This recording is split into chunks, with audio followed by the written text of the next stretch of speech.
ഒരാളുടെ സ്നേഹം തിരിച്ചറിയാൻ രണ്ട് വഴികളാണ്. അയാൾ ഒന്നിൽ നഷ്ടപ്പെടുക, രണ്ടാമത് അയാളെ സ്നേഹിക്കുക. എന്റെ സന്തോഷം എന്റെ ഭാര്യ എനിക്ക് എന്തെങ്കിലും ചെയ്തു തരുമ്പോഴല്ല, എന്റെ സന്തോഷം എന്റെ ഭർത്താവ് എനിക്ക് എന്തെങ്കിലും ചെയ്തു തരുമ്പോഴല്ല.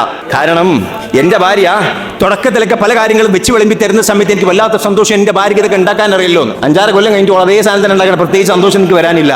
കാരണം എന്റെ ഭാര്യയുടെ സ്നേഹം തിരിച്ചറിയണമെങ്കിൽ ഞാൻ അവളെ സ്നേഹിച്ചു തുടങ്ങണം, അല്ലെങ്കിൽ അവൾ എനിക്ക് നഷ്ടപ്പെടണം. ഒരാളുടെ സ്നേഹം തിരിച്ചറിയാൻ രണ്ട് വഴികളാണ്. അയാൾ ഒന്നിൽ നഷ്ടപ്പെടുക, രണ്ടാമത് അയാളെ സ്നേഹിക്കുക. സ്നേഹത്തിന്റെ ഭാഷയിലൂടെ അല്ലാതെ മറ്റയാളുടെ സ്നേഹം മനസ്സിലാക്കാൻ കഴിയില്ല.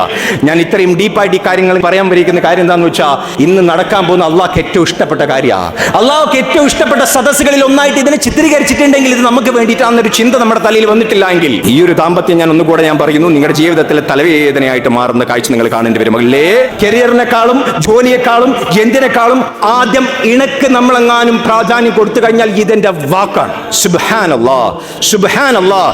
ഈ ജീവിതത്തിൽ നമുക്ക് കിട്ടാവുന്ന ഏറ്റവും വലിയ ഫീലിംഗ് നമുക്ക് കിട്ടിയിരിക്കും. അല്ലാഹു സുബ്ഹാനഹു വ തആല അങ്ങനെയുള്ള ഭാഗ്യവാന്മാരിൽ നമ്മളെല്ലാവരെയും ഉൾപ്പെടുത്തി അനുഗ്രഹിക്കുമാറാകട്ടെ.